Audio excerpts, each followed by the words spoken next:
Let's Talk to Animals. My name is Shannon. I'm an animal intuitive, sensitive, and Reiki practitioner at Animal Love Languages. This is Pearl Cuts, my 23-year-old ever-present feathered sidekick. He is grumpy right now because it is way past your bedtime, right?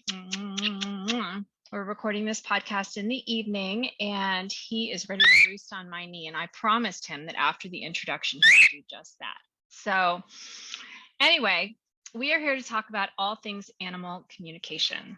What is it? How woo is it? How does it work? Who does it? Who can do it? How you know you're doing it? How to get started? All of that good stuff. And to support this mission, I have invited a series of incredible animal communicators, each unique in their own way. Today we have Claudia Hehr, and her website is Claudia, ClaudiaHehr.com. And I'm so honored and happy to have Claudia with us today.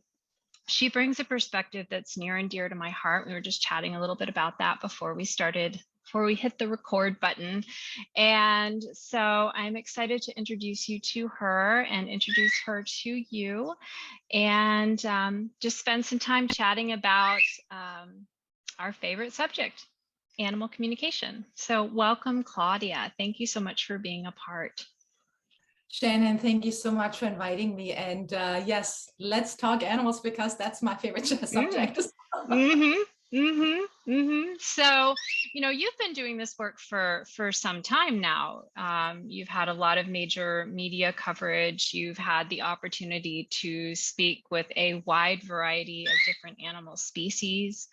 But there was a time, and of course, what I love to do here on this podcast and blogcast, for those of you who are watching us on YouTube, is I love to kind of rewind back to the beginning, because a lot of people are discovering that interspecies communication, or I would say rediscovering that interspecies communication is possible, and kind of waking up to their intuitive abilities. And it all feels raw and new and a little scary and a little great and a little uncertain. And so can you take us back to, kind of day one, so to speak, and share kind of how you woke up to this ability and how you got started?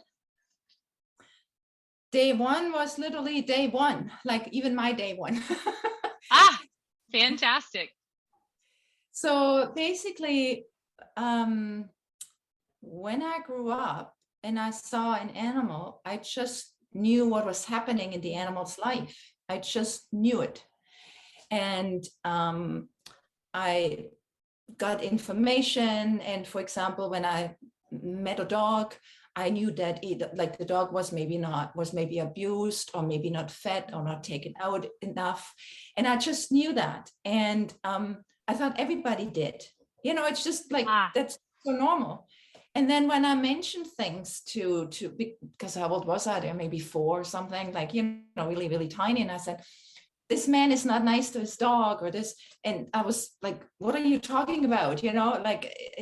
So because I thought everybody was getting the same information. So I couldn't also understand how could you hurt your animal? How could you hit your dog? How can you do that if you hear your animal screaming? So I didn't understand that. Yeah. And I do have to say that I grew up in a very abusive childhood. And so I literally had to, when I came home, I had to be able to read my mom's mind, to be able to know can I say something today, or do I do just my chores, or, what I mean? So to survive, I had to do that. And so, basically this disadvantage is now my advantage, because I had to learn it to survive. And so, that's just what you do. That's telepathy, right? But I didn't know. And then when I was getting messages from animals, I didn't know you can talk with them, because nobody did. So I couldn't ask anybody for any information, any whatever. If I said that, my mother, again, maybe I was 4 or 5 at that point. I said to my mom, this dog is saying this and this.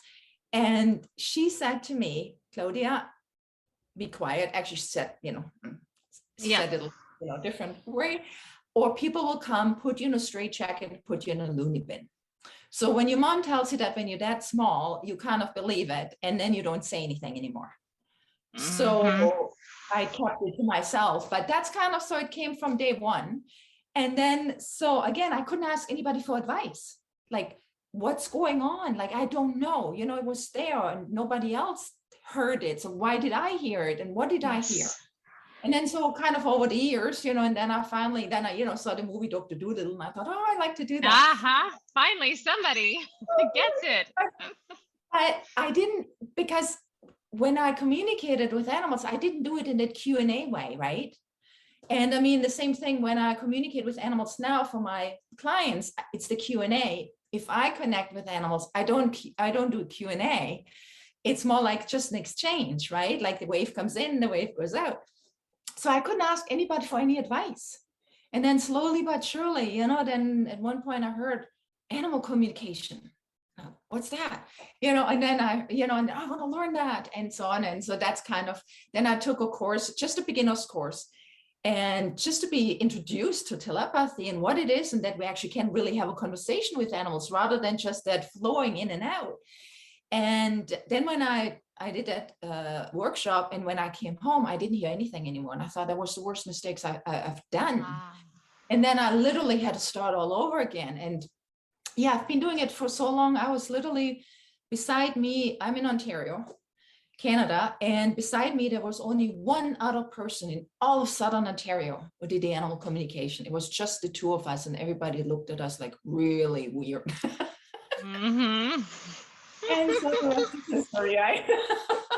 Exactly. You know, and it's so interesting, you know, because so many people who are drawn to this work,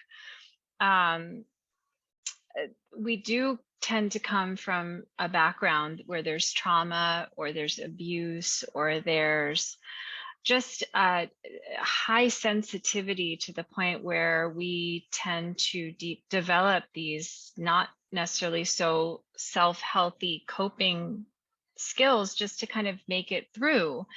And it's like a boot camp to develop intuition. It's not something that only a few of us have, but many people don't discover they have it until later on, when they encounter a phrase or a word or a method that introduces them to their own abilities. It's like, I often liken it to, you know, how many times have you gone to your phone, you know, or your laptop or your tablet or whatever, and you're in the applications. I wonder if there's a calculator. I wonder if there's a screenshot. I wonder whatever. And you go and you look through the programs and you're like, what's this? I've never seen this before. And you just feel adventurous that day and decide to click on it and open it and download it and install it. And that's kind of like intuition for a lot of us. You know, maybe we find it by accident, maybe it works really well, but we don't really know what it's called, and we don't really realize just exactly what you said. We don't know that everybody else has this program, and we also don't know that most people don't know they have it.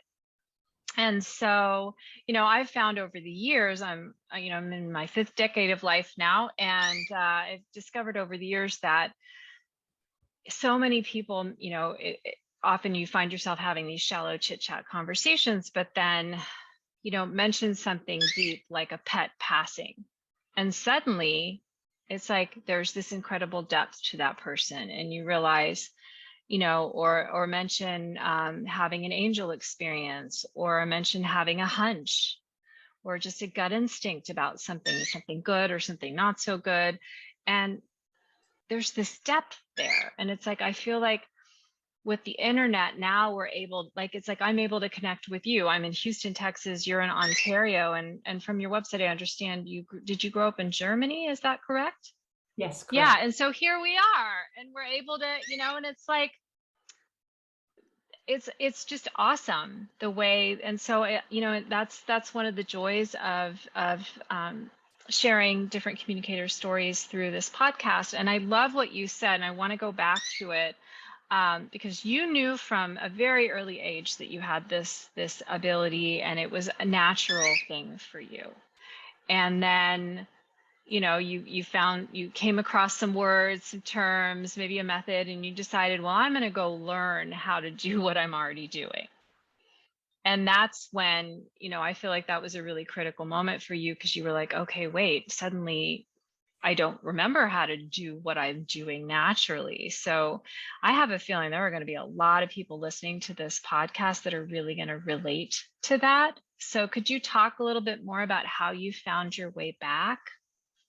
Yeah, I teach animal communication as well, like how people can actually listen to the animals, like, and speak with the animals, not just to the animals. So I teach that.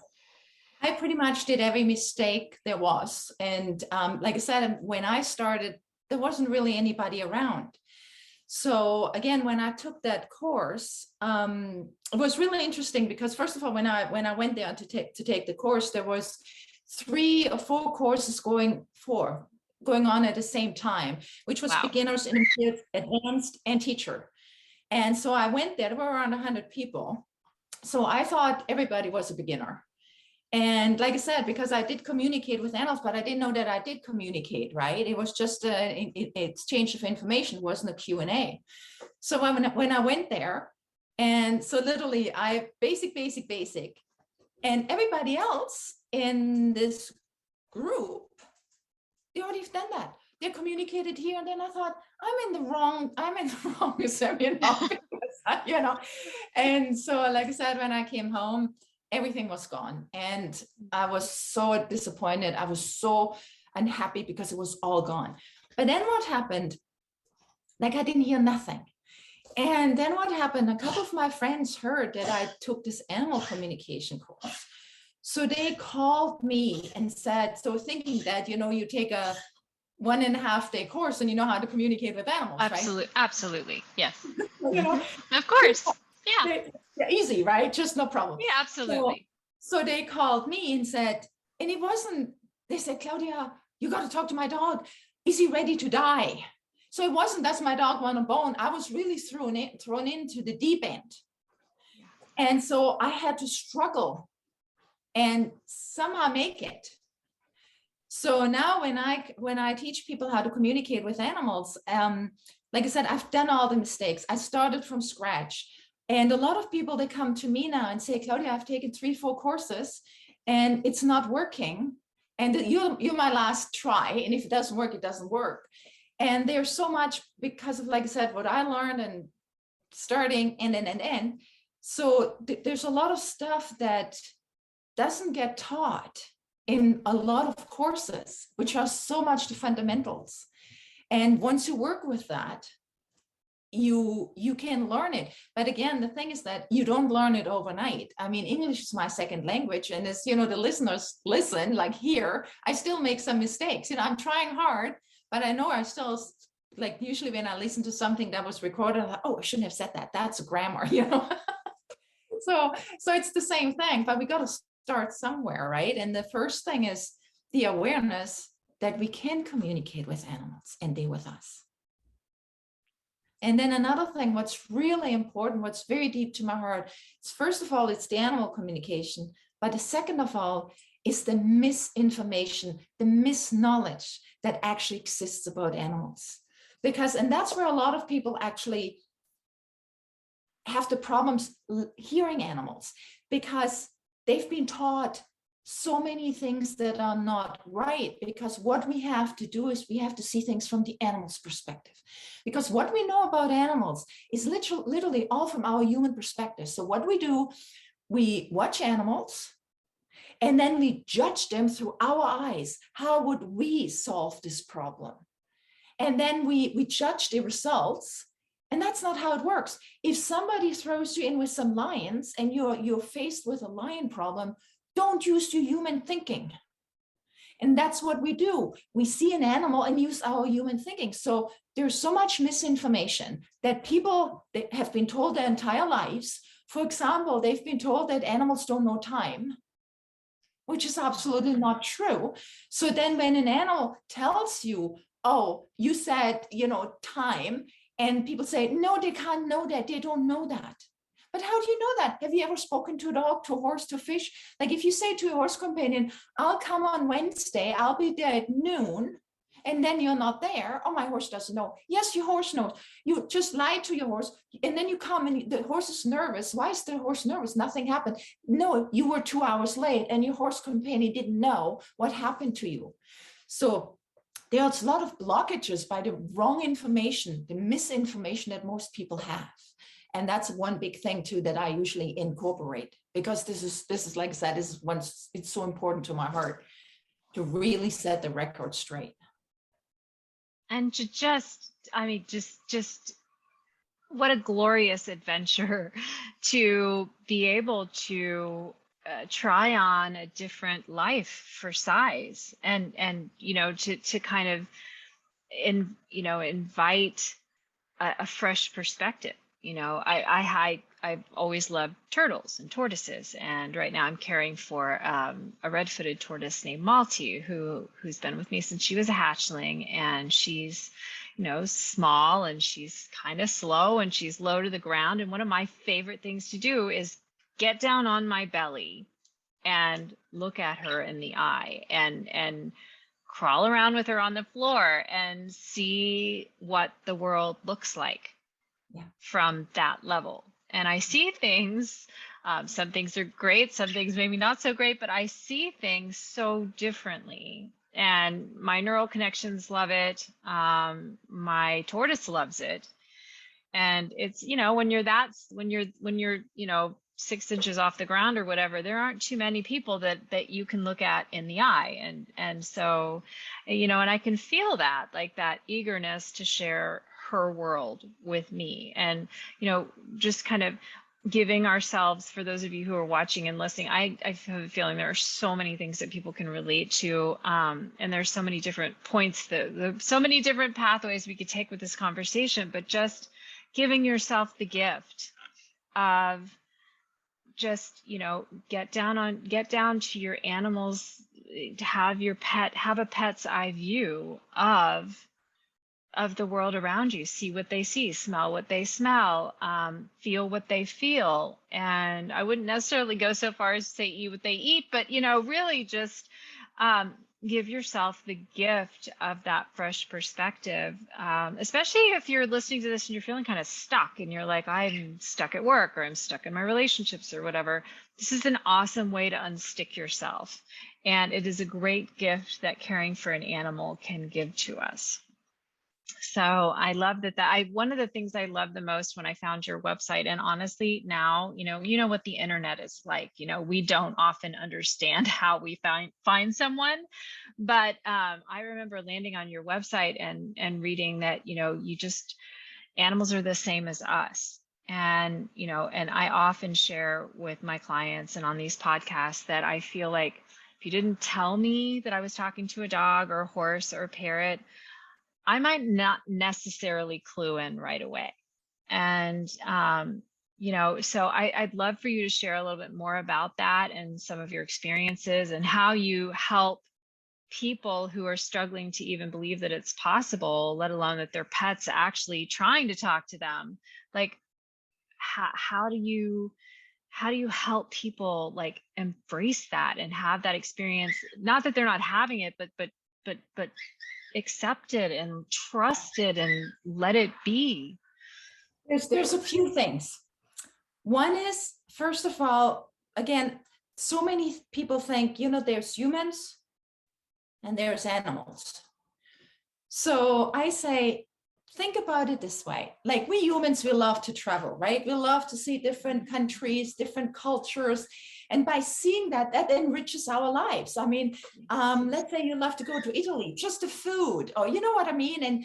And people then, you know, at lunchtime, they take a few hours off or something, you know? So you're embracing, you're learning, right? Because if everything would be like Houston, Texas, why would you even travel? Yeah, right? Exactly. So you travel to see and meet other people and grow. So I always say, don't see an animal as an animal. Don't see a dog as a dog. See the species as a culture. So now I'm going to connect dog culture. I'm connecting with the turtle culture. And by just changing that word, it changes, because then it's not like a different species. It's like something for it. It's a culture. Get to know their culture. That's the first thing that I will say, because that makes a huge difference, right? I mean, I came from the European culture. I came to the North American culture, especially to the Canadian culture, which was a totally different, right? So I have dog and cat companions. When I adopted my first cat companion, I wanted to learn the cat culture, right? So see it as a culture and not as a different species. The other thing is too, when let's say you have a dog companion, don't say Charlie, my dog. It's Charlie, my best friend, Charlie, my family member. Take the animal out, the description. I mean, yes, a fish needs water to swim. We can't make a fish out of a human. And that's why I say we have to see it from their perspective. We have different physical needs, like men and women have different needs, right? So the same thing, a dog needs space to run, a bird needs, I love that you guys is free to fly around, right?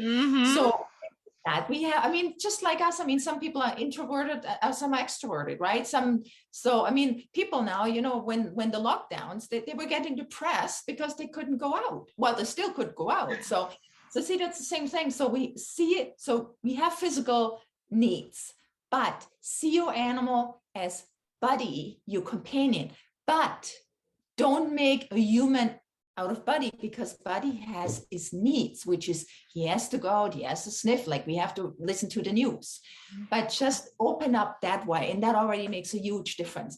And then just think what's possible. And that's, like I said, that's why my passion comes in, because people say, if you talk to a dog, all the dog wants is to live in the country and have a bone. I had a client once, and Right. And, we had a half-hour session, and she wanted to know if her dog companion was lonely and wanted a companion. And he said, you know what, I would like you to work from home. And that was before, before COVID. He said, no, my boss won't allow that to me. Won't allow me to work from home. So he said to her, why don't you start your own business? And she said, you know what, I'm not a business person. I wouldn't even know what to do and how to do it.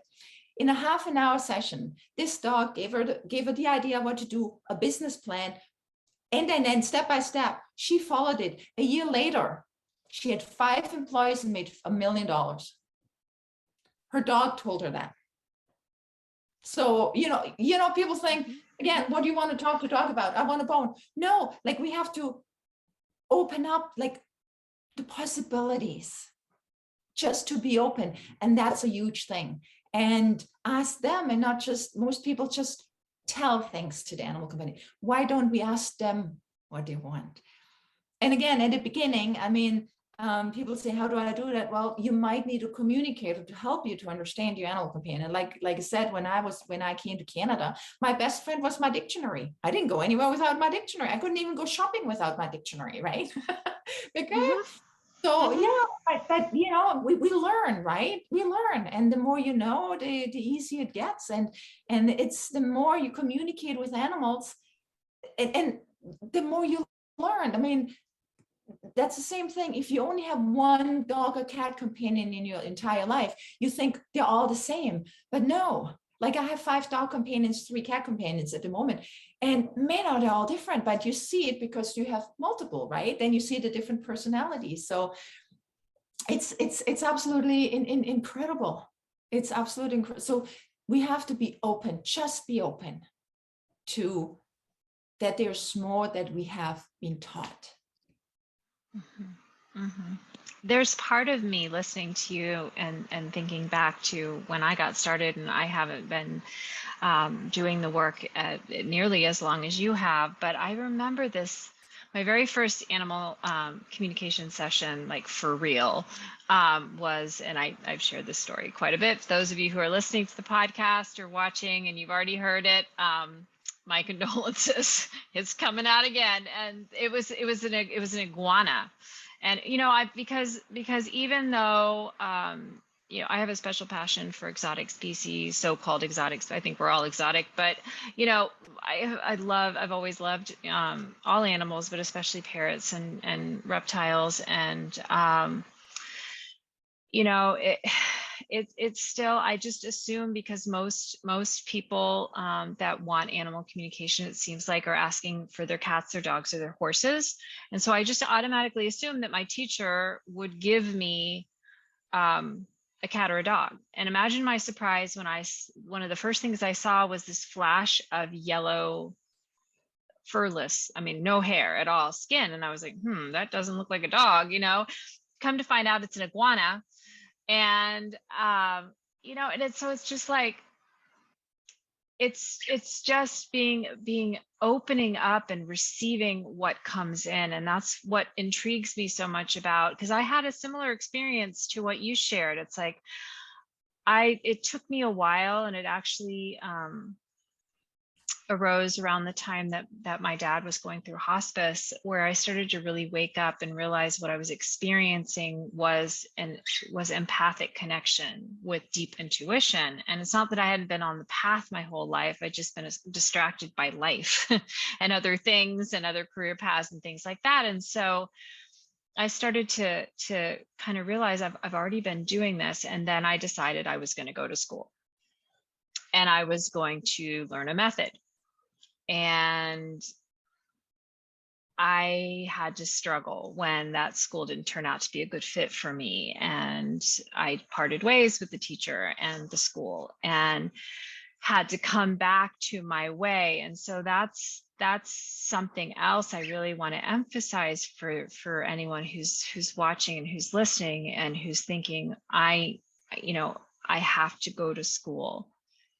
That's part of the mental lives that we live, the mentally driven lives, the left brain driven lives that we live. It's like, I've always been a huge fan of one-on-one mentoring versus going to school. I was never really huge, as an introvert, I was never really huge fan of going to school and being surrounded by lots of other beings. It was just super distracting to me. It made it hard to learn. And so,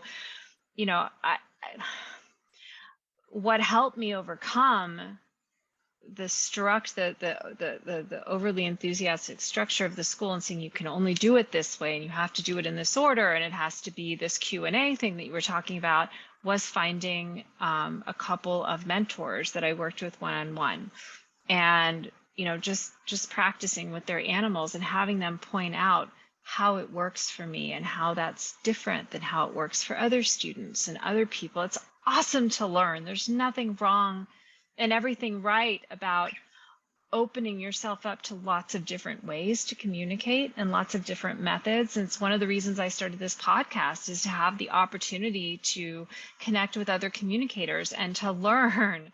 Being a perpetual student is a good thing. It keeps us open-minded. It keeps us open-hearted, Yeah.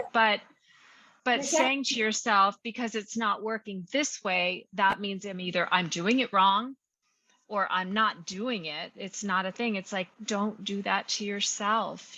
Give yourself the chance to discover how it works within you.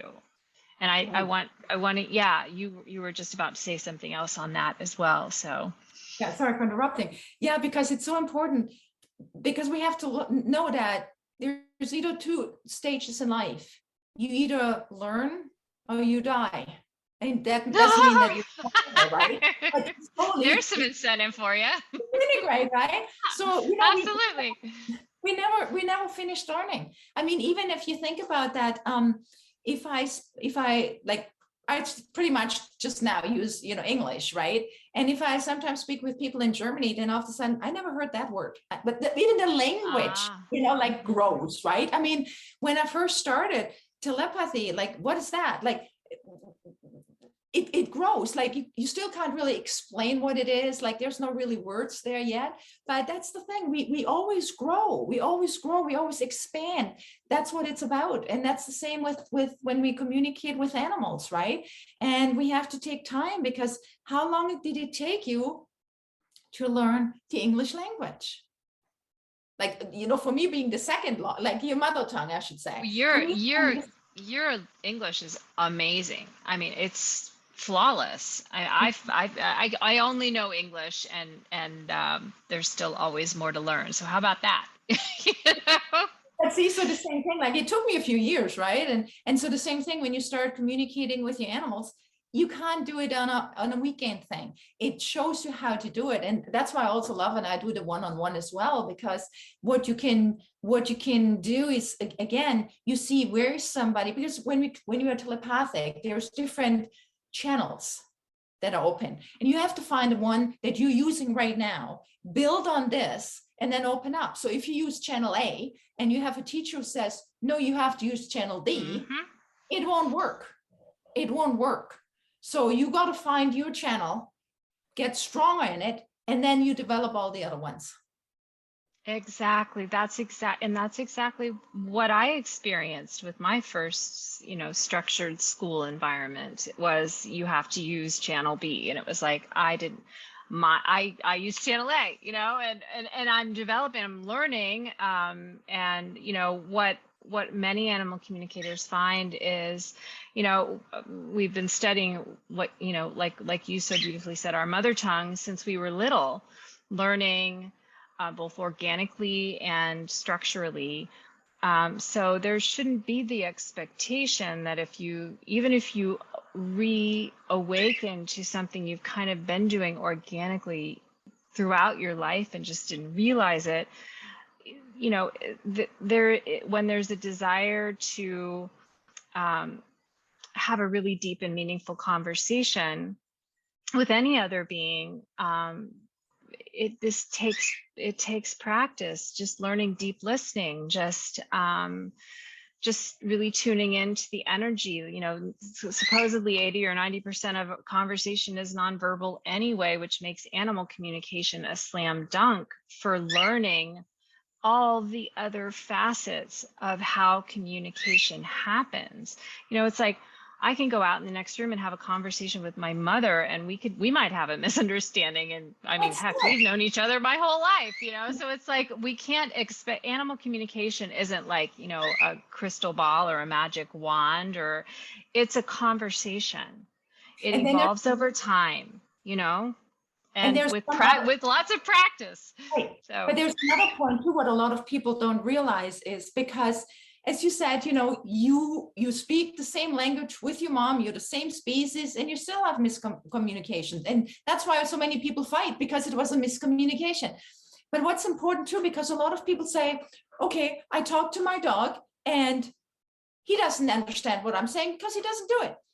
But there's also, it's very important what you say, but how you say it. And most people don't teach that either. So we are actually saying it wrong. It's the same thing. If I teach you German and I teach you right means left and left means right, for whatever reason, right? So we come to an intersection, or you come with another person to an intersection, and in German would say, turn right, but I taught you right is left, so you're turning left. And then this person would say, hello, what planet are you from? And then it's blaming you, but I taught you wrong. So the same thing, many times animals don't listen because we saying it wrong, and nobody has taught you how to correctly say things. That's where a lot of people also kind of get tripped up, and then they say animals don't understand it. Yes, they do, but you said it the wrong way. So that's a big part as well on how what you can do right and wrong. And again, the animals get blamed for it. Or, they don't listen, they don't understand. You said it wrong. The human said it wrong, not the animal. And it's so meaningful to hear this, because it's also occurs to me, I happen to be blessed, if you will, with a very difficult dog. My mother's dog, who is deep and sensitive and wild and very anxious, and he's just got so much going on. He's like a full-time job to build a relationship with him, and it's like, no, he understood. Okay, he got it. He just said no. And it's like, conversation becomes a reminder of what you said at the very start of our conversation here today, that, talking with an animal means talking with them, not at them. It's not about, well, the dog isn't, or the animal or whatever isn't doing what I want them to do. because they don't understand or whatever. It's like, well, it either doesn't make sense to them, it's not good for them, they don't want to, they do want to, but there's another obstacle in their way. It's like really taking that, the conversation away from being, unifaceted or like a storefront, and like turning it around and going like, what's on all sides of this like what's really happening in this conversation, and just trying on lots of different perspectives for size. And you mentioned, I know you have a free tool on your website, and I'm so intrigued by the title of it. How well does your animal companion really understand you? And it's like, even that, you kind of flip the script a little bit. And it's like, we talk about, do we understand animals, but it's like, maybe you're not saying it right. Does your animal companion understand you? Do they understand you well? Are you sharing with accuracy and depth and insight, or are you just kind of throwing it out there because you got a lot of shit on your plate today and you just need them to get with the program already? You know what I'm saying? Yeah. Sorry, it's supposed to be a PG show, but it just came out. Okay, we only had one so far, so we're good. I know. That's so funny. So I know. Meanwhile, my parrot has migrated over to the pillow. And is just singing up a storm, and we love it, don't we? So we're at that point in our program where I want to encourage everyone who's listening or watching us to, consider, why were you drawn to a program about let's talk to animals, and not, get fit in 4 days, or how to work on weekends from the beach in Waikiki. It's like there's so many different podcasts out there. Why are you listening to this one? By the way, we're really happy to have you. We would love to hear from you. We'd love if you would like to leave us a 5-star review, or ask us questions, or make requests. Thank you for listening and watching, and thank you for your interest in giving the animals in your life a voice and a choice. But I really want to encourage you. My very first experiences of animal communication were hiring animal communicators. Not to make this too much of a sales pitch here, but consider it. Consider whether talking with your pet is on your bucket list. Consider whether you might want to explore this further. Claudia has lots of free videos and blog posts and articles and resources on her site. I do as well. I would love to encourage you to head over to animallovelanguages.com, which is where Pearl and I, come here, sweet baby. Oh, come to mommy. That's what we've got. What we've got here, for those of you who are watching, is a little pillow bus. He scampered over to the pillow and jumped on, and I just pulled it over and retrieved my avian.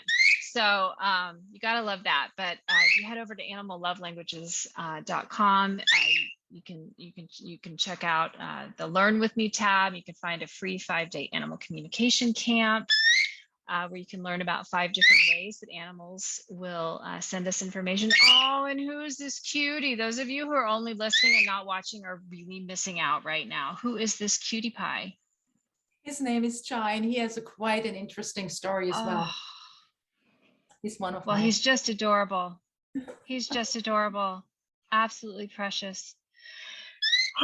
Full of animals around here. We love it. Consider scheduling a session with myself, with Claudia, to explore animal communication, enjoy some one-to-one mentoring, follow along our journeys, and invite us to follow along with you as well, because we are all about interspecies communication around here, often at the top of our lungs. And I want to thank you, Claudia, for being a part and for taking the time. And again, you can reach Claudia at claudiahehr.com. And you can reach me at animallovelanguages.com. And more importantly, you can reach Pearl as well. And I just want to close with a message of encouragement. If you have found this podcast or blogcast helpful, or if you know somebody who would find the encouragement helpful or has need for a deeper conversation with their beloved pet, please pass it along, pass us along, and give a gift that will continue to teach you more about the other species we share this planet with, and ultimately will teach you more about yourself in a way that you probably never expected or dreamed would be possible. So, any last words of encouragement for our listeners and our viewers, Claudia? Absolutely. First of all, thanks again for being, inviting me to your joy vlog. Oh, and thank you for listening. Thanks for being here. And just listening is the first step. And literally think about this as an adventure and not what should I do. So it's sort of the same thing. When you go to work every day, okay, I have to do this. It's Monday, I have to do this. It's Tuesday. But when you go on a holiday, you kind of are open. So see this as an adventure journey and let it lead you. Don't have a dot by dot by dot, and see how it goes. But it's absolutely incredible. And a lot of people I know, they are kind of afraid to talk actually with the animal companion because they're worried what they might say. Don't be. I mean, deep down, we're really all the same, but there are some differences between humans and animals. So animals will not say, remember 9 years ago when you did this and this and this? Yeah. No. So it's nice. It's sort of like if you have a friend, your best friend, who speaks a different language that you don't speak, and you kind of like, like every time you get together, you kind of somehow, make it work. But then all of a sudden, somebody speaks both of your languages and then can really translate. And you really can get to know your friend. And what always happens, people always say that to me after the first session, it's sort of like all of a sudden your relationship really deepens because you go to the next level. And your animal companions, they are so grateful for that, because so many animals say to me, you know what, nobody has ever spoken to me. Thank you for listening. And it's absolutely wonderful. And when you communicate with the animals, when you have a session, make sure that you ask your animal companion and give them all the time to talk to you and tell you things, so you see things from their perspective. What a beautiful encouragement for all of us, myself included. It's a joy and an honor to be a part of the interspecies communication community, and to connect with you, Claudia. Appreciate the great conversation. And I hope all of you who are watching and listening have enjoyed it as well. And please know you're part of the Let's Talk to Animals family. And we'd love to hear about your adventures as well. So until next week, saying goodbye for now. And again, Claudia Hehr, HEHR.com and animallovelanguages.com. And we hope we will see you there very soon. Okay, bye for now.